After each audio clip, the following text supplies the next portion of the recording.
এই সময় লিথুয়ানিয়ার মতো একটা দেশ ওরা আমাদেরকে আমন্ত্রণ করা ডেফিনেটলি। দুই কি লিথুয়ানিয়া নাকি আর কোনো দেশ ছিল? না, আমাদের বেসিক্যালি এই সফরে আমরা তিনটি ইনভিটেশন পাই। আমাদের সাথে জুন উইন্ডোতে খেলতে চাই ইটালিতে। আগামী 5 জুন সান মারিনোর বিপক্ষে ম্যাচ খেলবে বাংলাদেশ। এরই মধ্যে আরও একটা ইউরোপের দেশ অফার করেছে বাংলাদেশকে খেলার জন্য। ব্যাপারটা নিশ্চয়ই দারুণ বাংলাদেশের ফুটবল ভক্তদের জন্য। ফাহাদ ভাই, আসলে কিভাবে ঘটলো এবং কেমন ব্যাপারটা যদি বলতেন। ধন্যবাদ আপনাকে। মূলত লিথুয়ানিয়া আমাদেরকে ইনভাইট করেছে নভেম্বর উইন্ডোতে খেলার জন্য লিথুয়ানিয়াতে গিয়ে। বেসিক্যালি যাত্রাটা শুরু হয় গত বছর যে ফিফা কংগ্রেস হয় প্যারাগুয়েতে, সেখানে আমাদের সম্মানিত সভাপতি তাবিদ আউল সাহেব লিথুয়ানিয়া ডেলিগেশনের সাথে মিট করেন এবং বিশেষ করে সভাপতির সাথে মিট করেন। এবং আমরা আসলে জানতাম না, সিন্স দেন উনি কিন্তু ব্যক্তিগত পর্যায়ে রেগুলার যোগাযোগ রাখে তার সাথে। এবং তারই ফলপ্রসূতে আমরা যাওয়ার আগেই আমাকে উনি বলেছিলেন যে উনি লিথুয়ানিয়া ডেলিগেশনের সাথে একটা অ্যাপয়েন্টমেন্ট নিয়েছে, উইল হ্যাভ এ মিটিং। তো আমরা মিটিংয়ে যাই, আমি তাবিদ সাহেব এবং আমাদের জিএস সাহেব। মিটিংয়ের আলোচনার মধ্যেই লিথুয়ানিয়ার সভাপতি নিজের থেকে বললেন আমাদের সভাপতিকে যে তোমাকে আমি ইনভাইট করতে চাই, তুমি নভেম্বরে আমার দেশে খেলতে আসো। তো আমরাও খুব সারপ্রাইজড হই যে লিথুয়ানিয়ার একটা দেশ বাংলাদেশকে ইনভাইট করছে। আমরা আমাদের এজেন্ডায় লিখে রেখেছিলাম যে তাদেরকে বলবো তাদের সাথে খেলা যায় কি যায় না, বাট সেই সুযোগটা তারা দেন নাই। তারা আমাদেরকে ইনভাইট করে, উইচ ওয়াজ ভেরি প্রমিসিং। তো আমার সভাপতি মহোদয় সভাপতি খুব থ্যাংক ইউ জানান এবং একই সাথে আমরা ওনাকে বলি যে দেখো আমরা নতুন হেড কোচ অ্যাপয়েন্ট করছি, এই ডিসিশন তো হেড কোচ নেবে কার সাথে খেলবে না খেলবে, বাট দ্য ফ্যাক্ট দ্যাট তোমরা আমাকে ইনভাইট করছো এটার জন্য ডেফিনেটলি আমরা উই আর ভেরি গ্রেটফুল।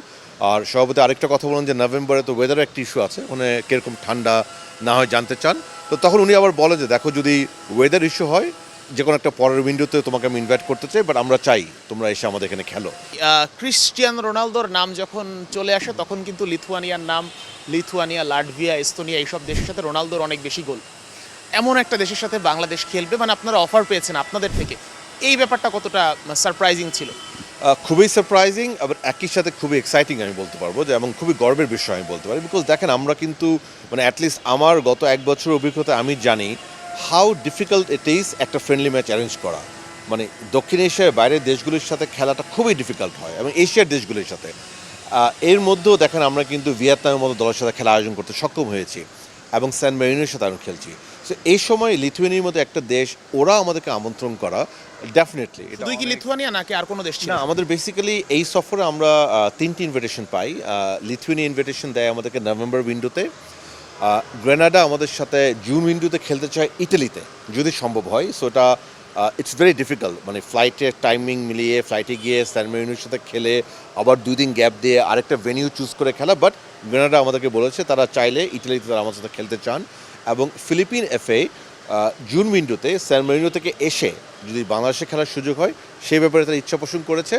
আর যদি জুন উইন্ডোতে না হয় পরের যে কোনো উইন্ডোতে ফিলিপিন আমাদের সাথে খেলতে চায়। একটা ম্যাচ তো কনফার্ম, 5 জুনের ম্যাচটা। এরপরে আর কোন দলের সঙ্গে আপনারা খেলতে চাচ্ছেন? যেহেতু আপনার যদি বলে জুন উইন্ডোতে যদি বলছেন টাপ, তারপরেও তো ধরেন যে ইতালির পাশেই খেলা আপনার, সেই জায়গা থেকে কেমন চিন্তা ভাবনা চলছে? এখন আসলে এই ব্যাপারটা as per our honourable president Tabith Awal সাহেব, এটা head coach will decide. So head coach তো আশা করি খুব শীঘ্রই আমাদের অ্যাপয়েন্টেড হবে, আই বিলিভ সো। গতকালও টিমস কমিটির দেখলাম একটা দীর্ঘ মিটিং হয়েছে।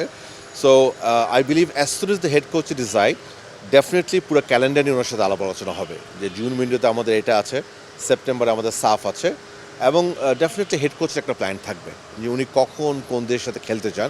বাট ডেফিনেটলি তাকে আমরা অপশনগুলি দিব যে আমাদের লিথুয়ানিয়া ইনভিটেশন আছে, ফিলিপাইন্স ইনভিটেশন আছে, অ্যান্ড পসিবিলিটি আছে গ্রেনাডার সাথে খেলতে ইন ইটালি। সো তিনটে আমরা ওনাকে। গ্রেনাডার সাথে খেলার একটা পরিকল্পনা বেশি কি না?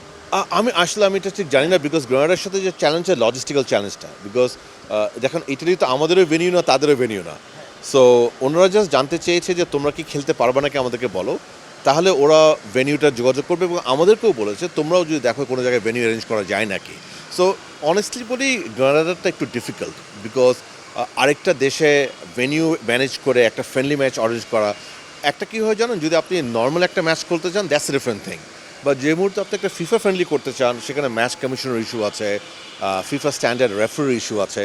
একটা থার্ড কান্ট্রিতে এই জিনিসগুলো অ্যারেঞ্জ করা কিন্তু অত ইজি না। তাদের দেশে আসলে প্রবলেম কি? গ্রানাডায় নিজেদের দেশে, গ্রানাডা তখন ইটালিতে থাকবে, ওরা যাচ্ছে কোনো আরেকটা কার সাথে খেলার জন্য। সো যখন শুনতে পেয়েছে যে আমরাও আসছি তখন ওইভাবে আমাদেরকে প্রপোজ করে যে যেহেতু তোমরাও আছো আমরা আছি, can we have a play within that window time. আচ্ছা, আর লিথুয়ানিয়া হচ্ছে নভেম্বর উইন্ডোতে খেলতে জি, যাচ্ছে, নভেম্বর উইন্ডোতে এইটা নিয়ে একটি আসলে match আপনারা আমাদের কতটুকু সিরিয়াস? আমরা তো very serious, to be very honest. আপনি যদি আমাকে ব্যক্তিগতভাবে বলেন, I would love to send our team to Lithuania. This will be a great thing for us. ঠান্ডার টাইম হবে, ইভেন দেন আমি মনে করি এটা আমার ব্যক্তিগত অভিমত। But again it's a very tactical decision. So ইনশাল্লাহ টু বি হেড কোচ যিনি হবে তিনি ডিসাইড করবে নভেম্বর উইন্ডোতে উনি কার সাথে খেলতে চান। আমাদের তরফ থেকে তো আমরা we will definitely inform him.